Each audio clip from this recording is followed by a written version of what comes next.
Le petit envol des oies sauvages.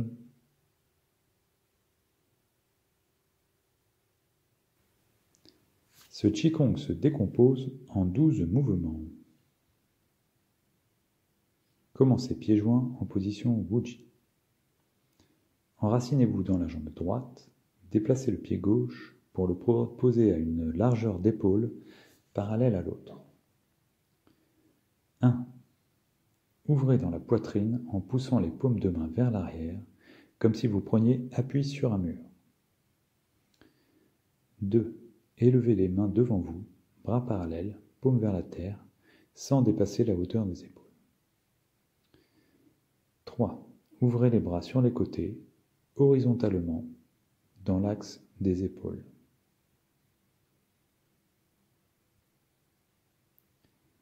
4. À partir des omoplates, envoyez une spirale dans les bras afin d'amener les mains paumes vers le ciel. 5. Étirez les bras vers l'arrière pour ouvrir la poitrine et refermer légèrement le dos. 6.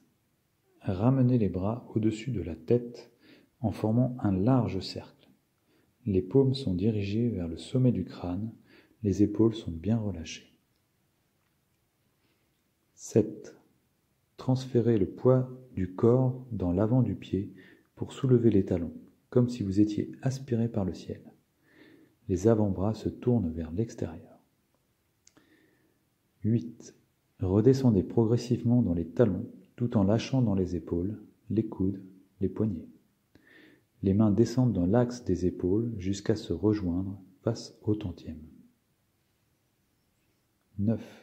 Ouvrez les bras en arc de cercle devant la poitrine.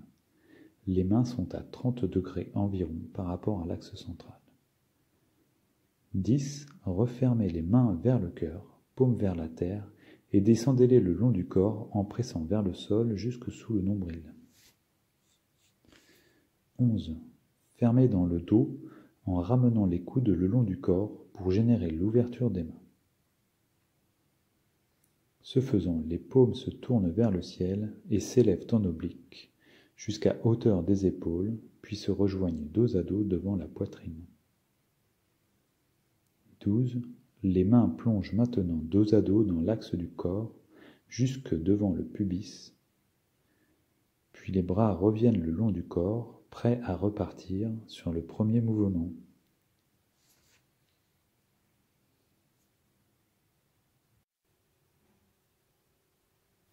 Et maintenant, quelques conseils.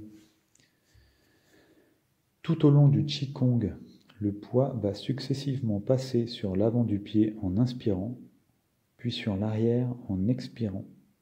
Cela opère un léger massage de la plante des pieds. Sur le premier mouvement, commencez par porter le poids sur l'avant du pied en ouvrant la poitrine et en inspirant. Ne mettez pas tout le poids cependant, cela ne doit pas engendrer de déséquilibre. Sur le deuxième mouvement, asseyez-vous dans les talons pendant que les bras montent. Surtout gardez les épaules basses et décontractées, tout en insufflant un léger étirement vers l'avant dans les bras. Sur le troisième mouvement, imaginez que vous fendez l'air avec le tranchant des mains. N'allez pas trop loin en arrière. Arrêtez-vous avant d'avoir la sensation de fermer dans le dos. Veillez à ce que les mains soient à la même hauteur. Quatrième mouvement, mettez bien la conscience dans l'ouverture du dos et dans les omoplates. Puis suivez la spirale depuis les épaules jusqu'au bout des doigts. L'énergie part ici de la colonne, simultanément dans les deux bras.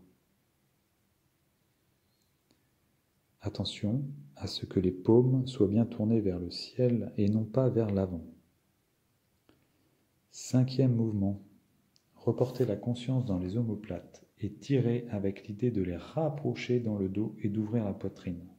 Ne tombez pas dans l'excès. Le mouvement étire l'avant du corps mais doit rester doux et agréable.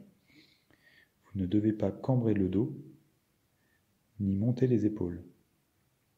Si le mouvement amène de la tension dans les épaules, diminuez l'amplitude. 6e mouvement. Relâchez le bassin, la colonne, les épaules. Cela initie le mouvement des bras qui ramène les mains au-dessus de la tête. Attention à ne pas trop ramener les bras sur l'avant, les coudes doivent rester bien écartés. 7e mouvement. Si l'équilibre est difficile sur ce passage, pensez à bien porter le poids du corps sur l'avant du pied et de stabiliser le tout, avant de soulever les talons.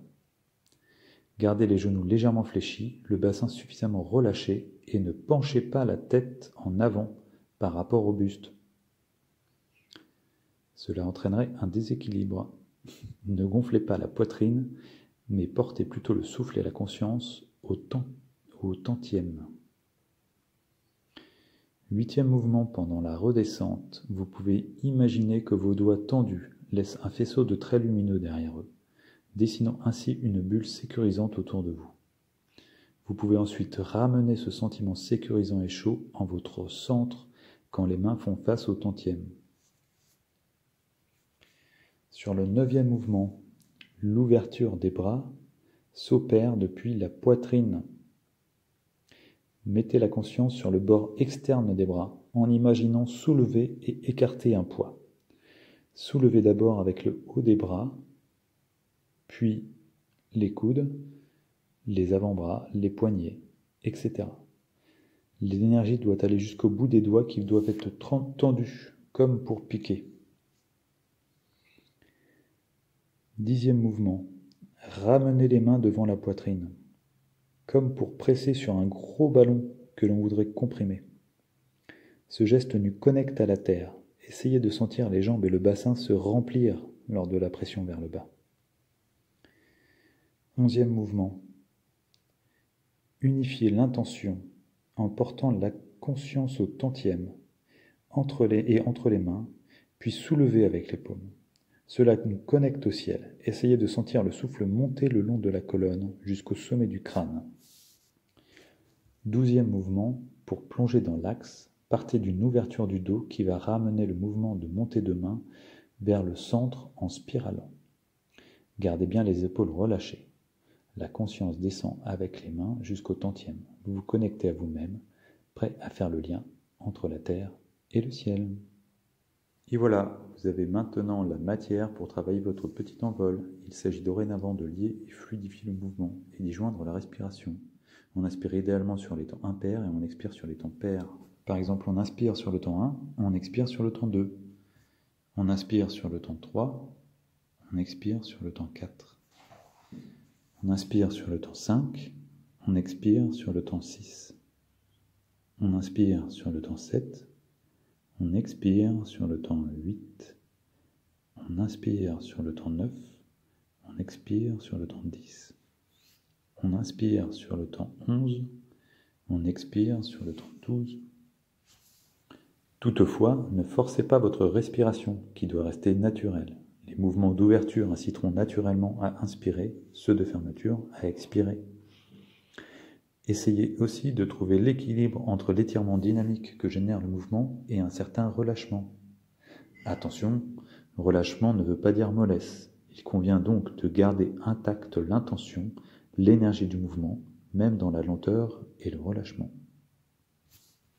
Pour finir, une fois que vous avez répété de nombreuses fois l'enchaînement, une fois qu'il est mémorisé et la respiration calée, effectuez-le sans y penser, sans juger vos gestes, simplement dans le moment présent, dans le mouvement présent, à l'écoute de vos sensations. Ce petit Qigong, de par sa simplicité, est une excellente initiation aux pratiques internes.